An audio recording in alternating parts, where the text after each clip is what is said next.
Shalom saudaraku yang terkasih di dalam Tuhan Yesus Kristus. Selamat pagi dan salam sejahtera untuk kita semua dimanapun saudara berada.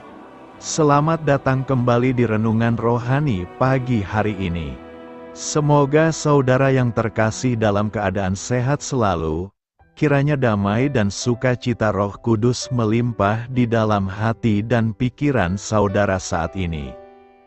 Sebelum kita mulai renungan pagi ini, marilah kita bersama-sama berdoa.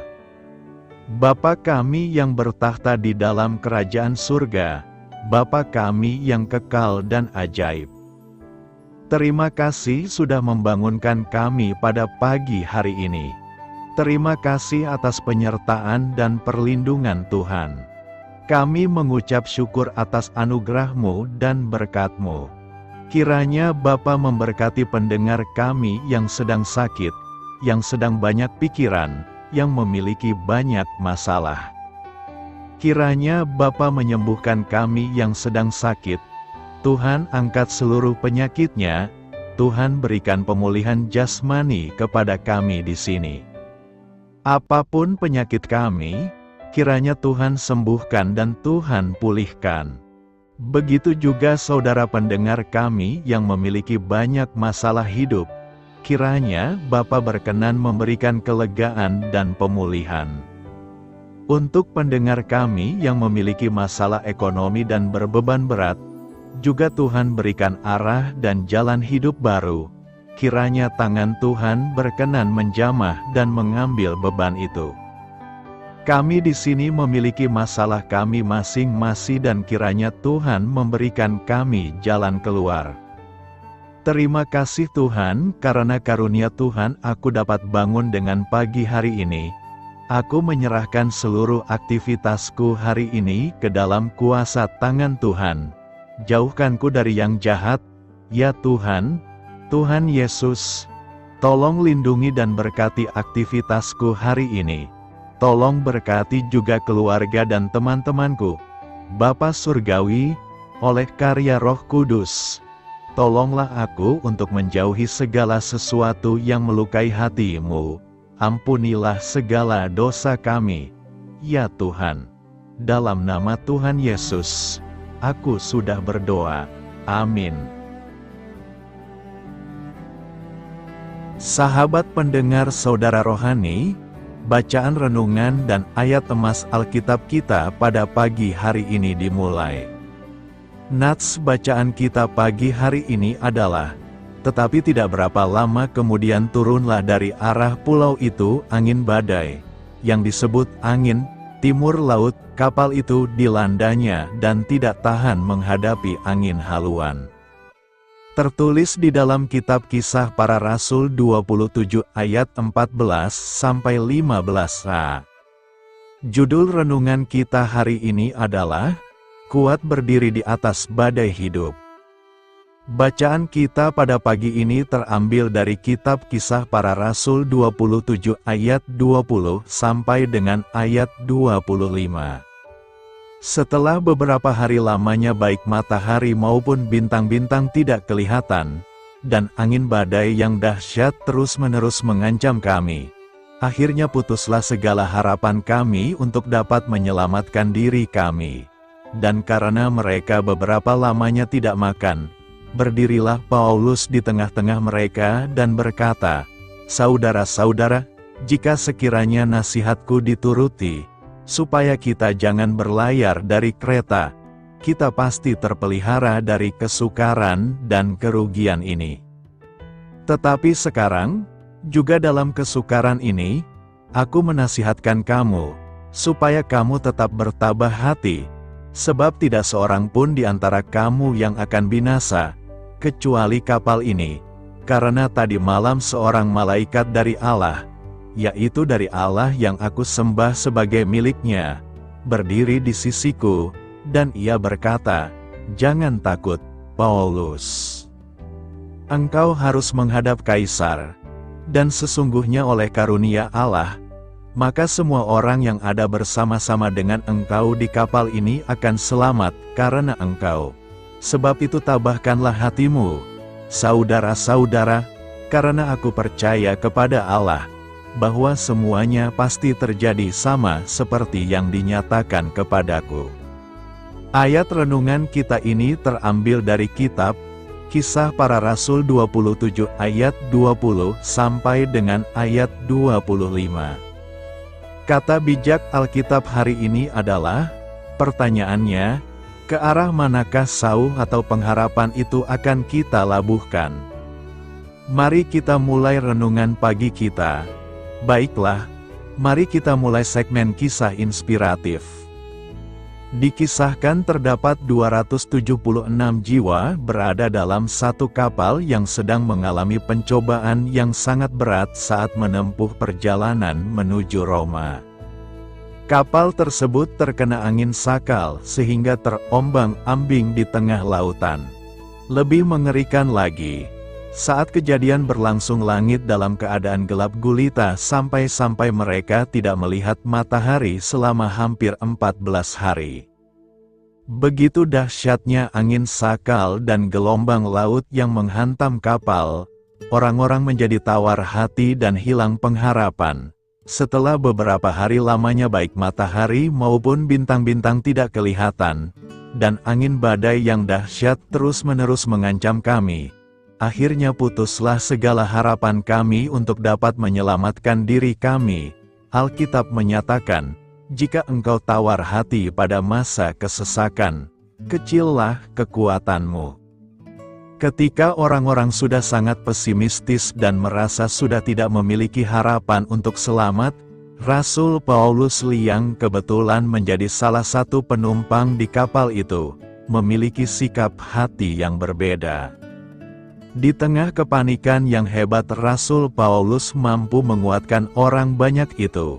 Tetapi sekarang, juga dalam kesukaran ini, aku menasihatkan kamu, supaya kamu tetap bertabah hati, sebab tidak seorang pun di antara kamu yang akan binasa, kecuali kapal ini.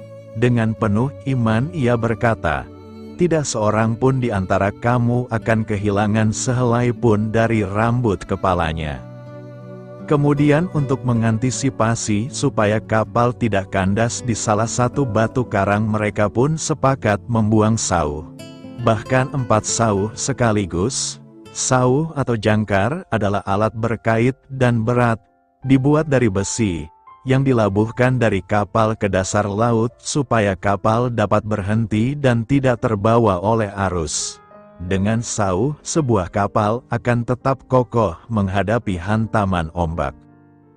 Hati kita ibarat kapal yang sedang mengarungi lautan kehidupan, sedangkan sauh berbicara tentang pengharapan. Hati kita akan tetap kuat di tengah badai atau hantaman ombak sebesar apapun, apabila kita memiliki pengharapan. Manusia mencari, menjamah dan menemukan Tuhan. Kisah Para Rasul 17 ayat 27 berkata, supaya mereka mencari Dia dan mudah-mudahan menjamah dan menemukan Dia, walaupun Ia tidak jauh dari kita masing-masing. Sebagai ciptaan Tuhan, manusia mempunyai kewajiban untuk mencari, menjamah dan menemukan Tuhan. Dalam nas hari ini, kita akan mempelajari ketiga hal ini. Paulus mengajak setiap orang agar dalam perjalanan hidupnya selalu mencari, menjamah, dan menemukan Tuhan. Mencari Tuhan berarti kita berusaha mendekatkan diri pada kehendak-Nya melalui pola laku, kata dan sikap kita. Jika kita tidak mau mendekatkan diri kepada Tuhan, maka kita telah melihat bagaimana Tuhan bisa membalikkan keadaan dan mendatangkan bala kelaparan dan penyakit sampar. Untuk apa malapetakan ini diberikan Tuhan? Supaya umat-Nya kembali dan mencari Dia. Mencari Allah dengan sepenuh hati menghasilkan 1. Pengampunan dosa dan 2. Berkat, yaitu minyak dan anggur. Menjamah Tuhan berarti kita bisa merasakan eksistensi Tuhan dalam diri kita dan dalam semua ciptaan-Nya. Tuhan berada di samping kita dalam segala perkara. Dengan merasakan eksistensi Tuhan dalam kehidupan kita, maka kita akan mampu. 1. Percaya. Dari tidak percaya menjadi percaya. Contoh, Thomas dan murid-muridnya. 2. Mengalami mujizat. Meski belum pernah bertemu atau mendengar Tuhan Yesus mengajar, perempuan yang sakit pendarahan selama 12 tahun, telah percaya. Ia menjadi percaya setelah mendengar kesaksian orang tentang Yesus. Dan saat ia menjamah ujung jubah Yesus, seketika itu juga ia menerima mujizat kesembuhan. Menemukan, Allah menghendaki manusia mencari dan menemukan Dia, sebab Ia ada tidak jauh dari manusia.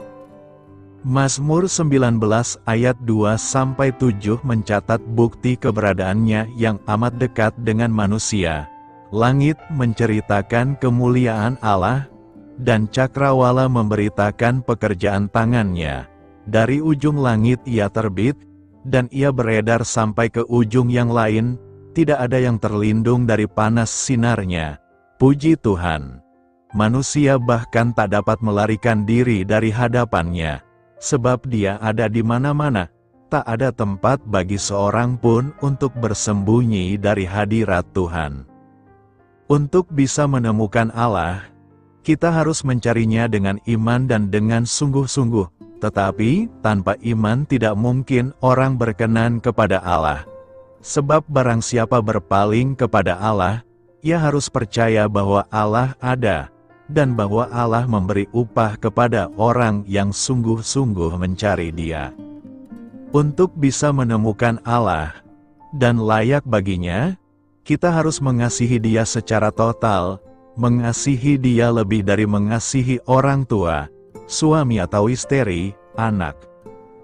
Perpecahan dan hilangnya damai bisa terjadi dalam rumah tangga jika kita tidak mengasihi Allah lebih dari siapapun atau apapun.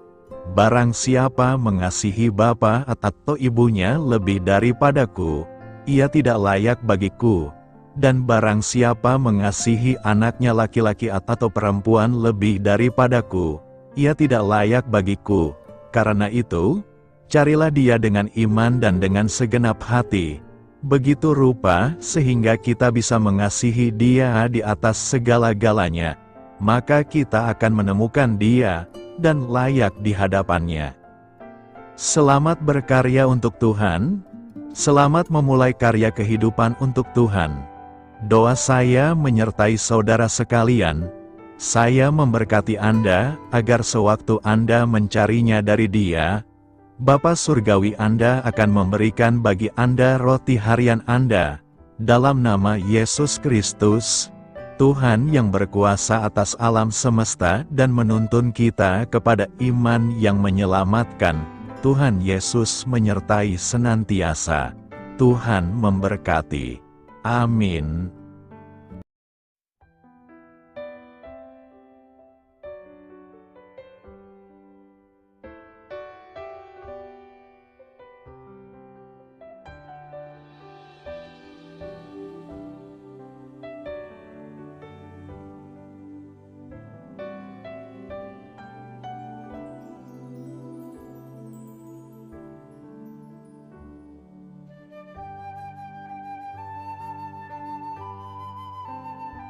Marilah kita merenungkan perikop kita hari ini. Demikianlah renungan firman Tuhan pada pagi hari ini. Semoga menjadi berkat di dalam hidup kita. Dan sebelum kita memulai segala aktivitas kita pada pagi hari ini, marilah kita berdoa. Selamat pagi Bapa, malam hari telah berganti pagi, kehidupan baru telah Engkau berikan kembali bagi kami. Bapa Surgawi, tolonglah aku menyadari kebutuhan orang lain, supaya aku dapat membagikan apa yang telah Engkau berikan kepadaku. Pada saat aku membutuhkan, berilah aku keyakinan bahwa Engkau akan mencukupkanku, melalui orang-orang yang mengasihi-Mu. Bukan karena kami pantas atau layak, namun karena kasih karunia-Mu, kami boleh ada, sebagaimana kami ada di pagi hari ini. Terima kasih Tuhan atas kesempatan baru yang telah Tuhan berikan kepada kami untuk bisa memperbaiki diri, agar kami bisa lebih layak di hadapan-Mu. Hari ini kami serahkan semua perkara dan kesulitan yang akan kami lalui ke dalam tangan-Mu. Biarkanlah kami bisa memuliakan-Mu dalam segala aktivitas yang akan kami lakukan. Amin. Biarlah firman Tuhan menjadi pengingat untuk kita semua, bahwa tuntunan dari Roh Kudus akan selalu memberi jalan keluar bagi setiap permasalahan hidup kita, dan memberi kedamaian di hati kita. Sampai jumpa di renungan pagi hari saudara rohani berikutnya. Kiranya Tuhan selalu memberkati saudara semua hari ini. Amin. Shalom.